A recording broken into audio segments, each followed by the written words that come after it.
Good evening. Good evening. Welcome back to another episode of On Deck here on FTSN. I'm Russ Morgan. Sorry about last week.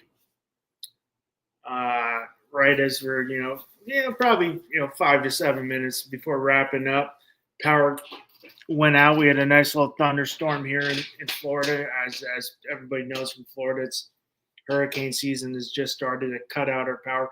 Luckily for my sake, the power grid I'm on is the same one as the hospital here in my neighborhood. So even though we lost it for a little bit, for about a minute, came back on, but was long enough to you know have to end the show because the internet didn't come back on right away. It was power came on, but it was like 5 minutes. But hope everybody's having a good night.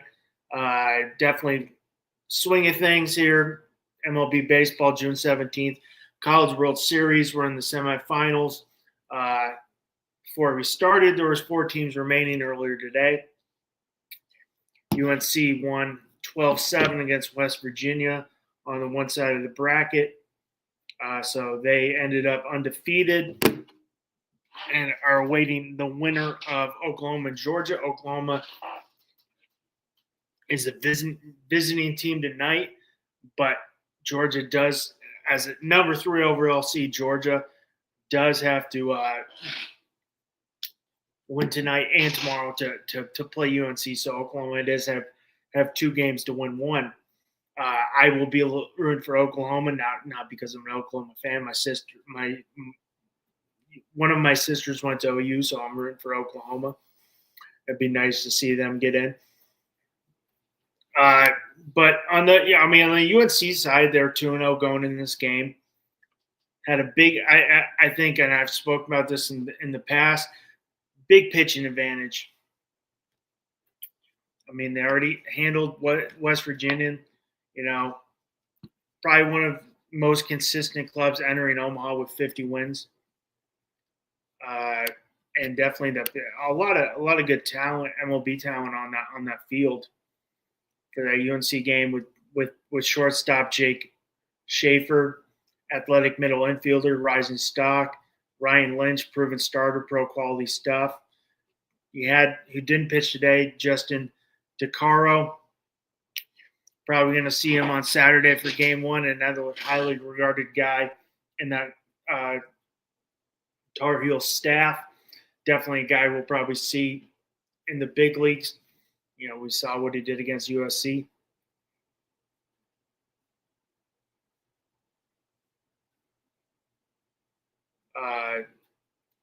For this game, probably the best pure prospect still playing is Georgia's catcher, Daniel Jackson. Honestly, in my opinion, hasn't really unbelievable College World Series so far.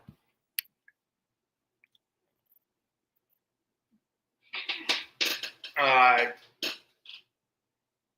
you're asking scouts that are more focused on right now, it's Daniel Jackson. ESPN ranked him number 4 prospect in the original Omaha field. I'm pulling up to see where he's listed right now.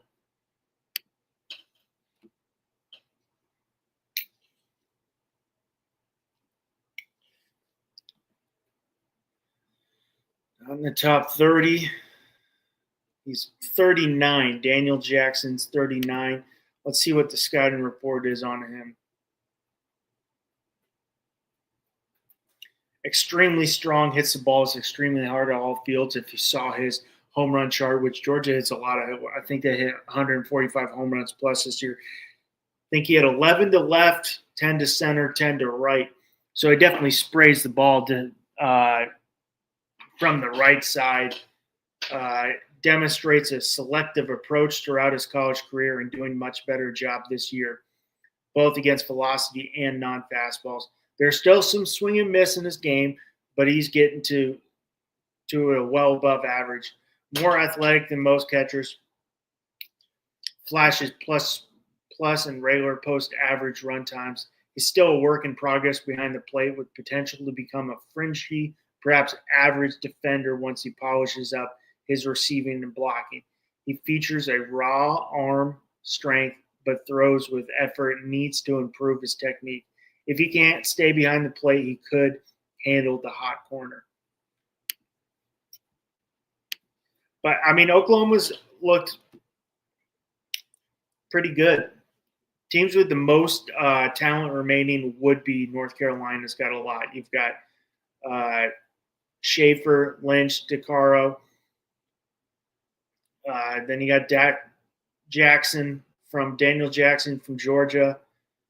Not as much on the Oklahoma side, but, I mean, they've had some very good pitching performances. The freshman the other night, Xander McCurris, struck out 9 against Georgia. They did beat Georgia the other day. The Sooners have been one of the hottest teams entering Omaha, beating Alabama 9-0, edging out Georgia 4-3, where they did get Jackson to fly out right off the bat. Oklahoma's postseason turnaround has been fueled by dramatically improving pitching. But why Georgia can still reach the finals, the Bulldogs, one of the most explosive offenses. And the wind is going out tonight. They've survived elimination brackets, just knocked out Texas. And if you did watch that game, 2-0 game, Georgia won last night, but exciting stuff.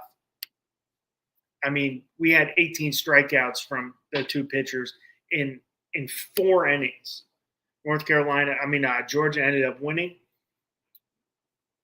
but 2-0, but some great pitching.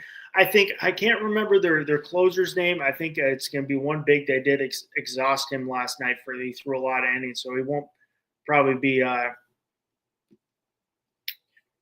available. Oklahoma entering this World Series, Cord Rigger versus Alabama went 7 innings, 3 hits, no runs, 8 Ks. Xander McCurris went 7 1/3, 3 earned runs, 9 Ks against Georgia. Offensively, shout out to I think it's Dayton LaChance from if you remember when we had Finn Stanza on when he was on for the World Series from Montreal, Quebec. 2 home run against Alabama. Team's RBI leader this season, 62, entering Omaha.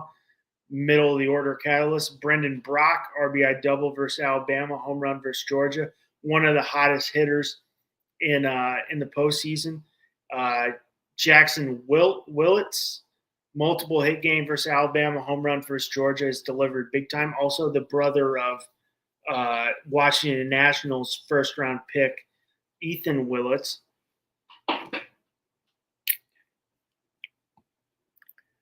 North Carolina, key contributors. Owen Hull, I think he's done a lot for his stock in this tournament to jump up. Going into the tournament, you probably had him as maybe a 3rd or 4th round pick. I think he's probably jumped up into that 2nd round, possible sandwich round.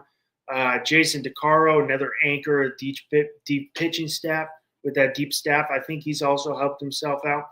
Caden Glauber is a major UNC bullpen advantage. Owen Hull had a 12-game hitting streak, went 4 for 5 in the semifinal versus West Virginia, 2 doubles, 1 triple, 2 RBIs, 4 runs scored.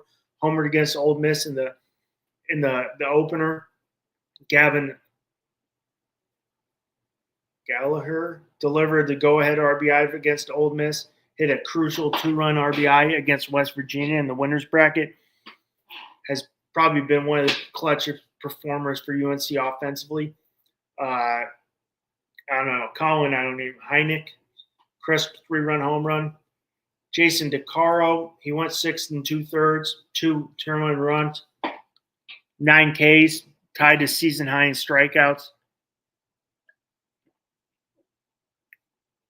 Depending how it lines up, should be the game 1 starter.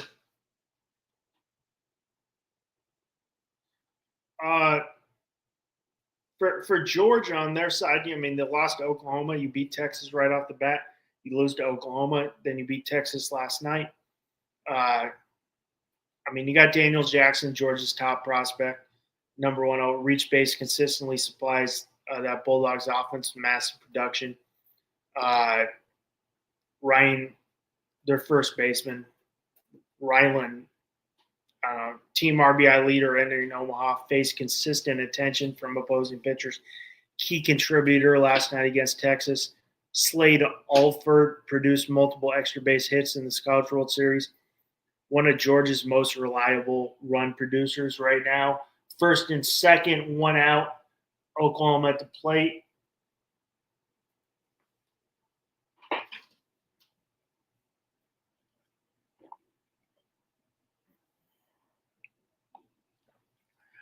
I was wrong. My prediction was UNC Texas. It's been wrong. I was right on one. UNC is probably the most offensive team, probably the best pitching. I think the one thing you're realizing here is baseball is a weird sport. It's not the best team that makes it. You get hot at the right time, you can get in. That's what we're seeing with Oklahoma. You go in, you play, you go into Atlanta, you play, have to beat number 2 Georgia Tech twice to get to Lawrence, Kansas. You sweep that regional, and now they're 2-0, sitting in the driver's seat. Georgia is somewhere in between the middle with pitching and hitting. I think that offense is explosive, 2-2, first and second for Oklahoma. I want to see UNC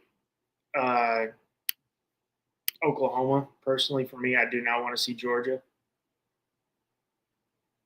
I will probably get Georgia because I said that now. Some MLB. Let's move to the MLB. Definitely college baseball. I think you need. I've said it before. I think baseball fans need to start watching more college baseball. I think it's the purest form of baseball we see nowadays. As you see guys, delay steals, squeezes, suicide squeezes, getting the guy over that we don't see in the MLB as much anymore.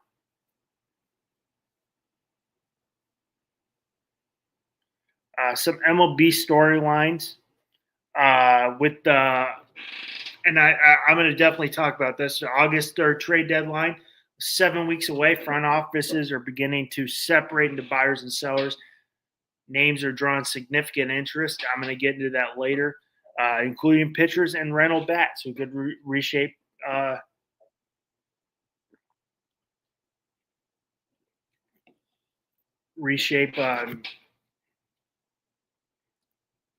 playoff races. Excuse me, I'm going to look at this.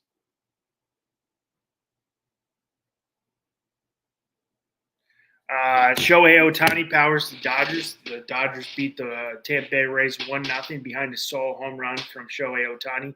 6 scoreless innings from Justin Robowski. Ohtani remains probably firmly in the MLB conversation.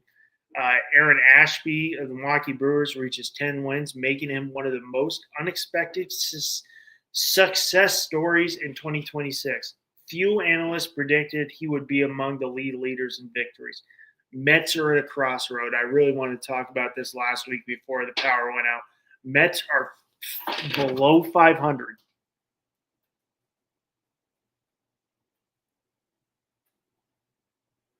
Below 33 and 41, below 500, and drifting out of that playoff race. Injuries and inconsistencies have sparked speculation in the club to become sellers if things don't go well. Who would have thought the Mets would have been 33 and 41 and in last place in the AL with that payroll?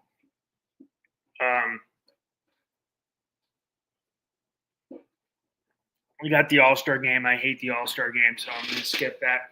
Some standout performers from the last week. George Springer hit his 300th home run of his career. Cal Raleigh delivered a game-winning hit for Seattle. The Yankees exploded for a 12-2 victory over the Chicago White Sox. And the Philadelphia Phillies continue their strong run with another convincing victory. Right now, only 7 games back, 40 and 34. I guess I like the 8 games in the last I want to know if you're in there, which team do you think is going to be the most aggressive before the to become buyers in the trade deadline? What's your MVP race, and whether the struggling clubs like the Mets pivot towards selling? I think the Mets, if they keep trending this way, they're there. Trending up, Dodgers, Brewers, Phillies, Nationals, who have a favorable upcoming schedule and have emerging as a potential surprise contender. Now, will they be a contender? But a contender for them to make the playoffs is something. Teams under the most pressure. Mets, obviously, we all know their owners. They have spent big money on Soto last year. They have spent big money. San Francisco Giants, trade rumors continue to swirl, and several wild card hopefuls facing tough decisions because the AL is really not that strong so far this year. It's I mean, you've got the Yankees and you've got the Rays. Yankees 44-27, Rays 41-30, but they just got swept, but they'll be fine. I'm my one key prediction. I think the Rays go out and make two big moves in this trade deadline. I mean, you've got the AL Central, White Sox 38-33, and then the Guardians 39-34, and the AL West has been abysmal with 38-36 for Seattle, and then you got the Athletics one game under 500, and you got Texas 35-38. So some top rumors this week. Tarek Skubal, he comes back looking dominant, looking a good comeback. The reigning ace remains the biggest name being discussed. Multiple reports list him among the most valuable potential trade chip if the Tigers continue to fall out of contention. Though the Tigers have not indicated they want to move him, the cost may be more enormous, but will they do it? Because I think there could be a very good chance he leaves if they don't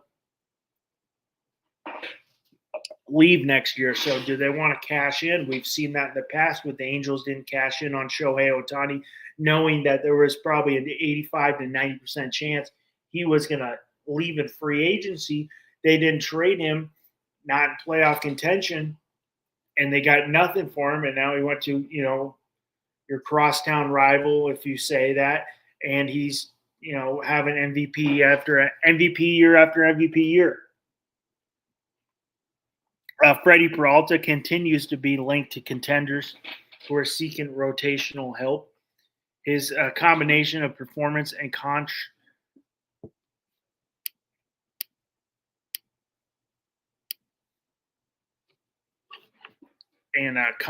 status make him one of the more attractive starting pitchers who could be available. Luis Ariz is increasingly viewed as a realistic trade candidate if San Francisco commits to selling. His contact sales and aspiring contract make him fit for several playoff hopefuls. Aroldis Chapman, widely regarded as the top relief arm potentially available. Contenders look for bullpen help are expected to pursue him aggressively. Couple big news developments. I don't know if some happen. Multiple reports indicate the Giants are willing to discuss trades involving Devers, Chapman, and Adames. Chapman, I think in my opinion, of those three, I think if you're trading any of them, I think Matt Chapman's got the best chance to go. Just because, yes, he has 4 years, $100 million, but I don't see them trading Devers a year, not a year removed from requiring him. I don't see that happening. He's got a lot more money on the books. The Giants are listening on those players while keeping ace Logan Webb off limits. This is the hottest rumor in baseball right now. Maybe also Robbie Ray could be in there. Teams expected to buy. Yankees, they need bullpen help.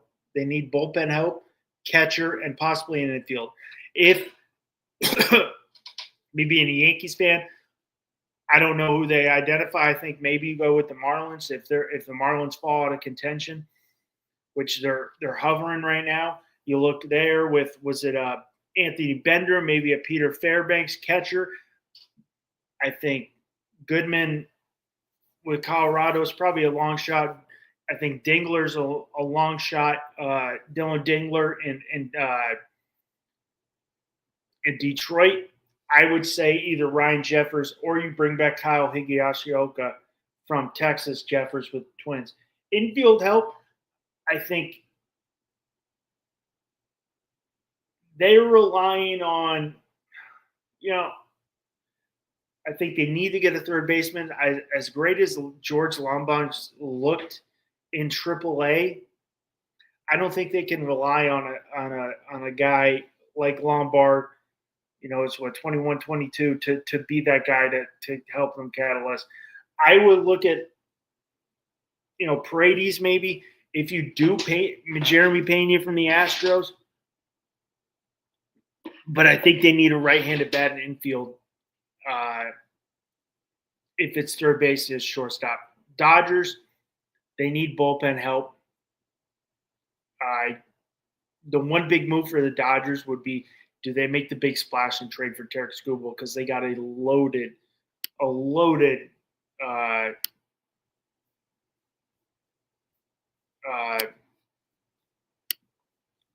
minor league system. A lot of top prospects in that minor league system. Let me see, just to throw off some names for you. I mean, you got Jose DePaula, Zaire Hope, Quintero, Mike Soroka, Emilio Morales. I mean, these got a lot of top prospects in that system.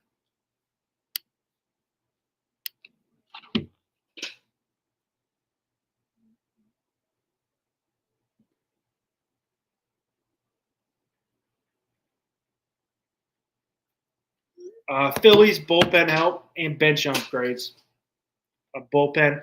I want to know with them, the Phillies. I think the one name I could see Phillies, Yankees, Dodgers going for. I've consistently talked about this team is maybe a Josh Hader if he comes back. Minus, I do not see the Yankees making a trade with the Red Sox for Aroldis Chapman. Maybe the Phillies or Aroldis Chapman there. But I think that's a piece in the bullpen. Also, the Marlins. Anthony Bender's a dude with the Marlins, but are they going to – maybe they recoup something from them. Brewers and Cubs are also expected to be aggressive. I think the Brewers and the Cubs could use another starting pitcher. Rumor most likely become a reality. Contender acquiring – Matt Chapman appears more likely than a blockbuster for Tarek Skubal. Elite closer moved every deadline. While true ace starters, it's much harder to pry away. If you're the Yankees, Dodgers, Rays fan, Braves fan, I give you I think Yankees need Ryan Jeffers. They need to get a catcher. Their catching's been sucked. Dodgers, even though they've rolling good, they need bullpen. Rays, I see 1-2. I see maybe a Rays going big for – I'm having a hard time seeing Tarek Skubal getting traded. I think the one name I could see maybe the Rays going is go down the road. I can't remember it's not the 75. How I drove to Miami was the back way because it was all crazy. It was like early in the morning, but maybe you go down the road to South Florida and you talk to the Marlins about Sandy Alcantara. Braves would also be another one for that. Right now, college baseball, top of the third, 0-0 still. It's just a quick rundown of the MLB as we did have some games earlier today. Yankees up 4-0. Let's go. Blue Jays up 2-0 on the Red Sox. Giants up 4-0 on the Braves. Brewers up 1-0 on the Guardians. Giants won 7-2. Okay, so they're playing a doubleheader. Won 7-2 earlier.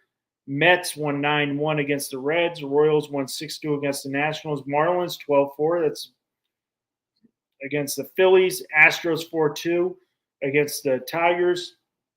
Padres 6-1. Dodgers 5-4 against the Rays. Diamondbacks 8-1 against the Diamondbacks. But, right now it's a good time. Got College World Series. Final starts on Saturday. Hope good time, and baseball's in full swing. But we made it through with no power outage this week. So thank you. Want to thank everybody who tuned in for another episode of On Deck here on FTSN. I'm Russ Morgan.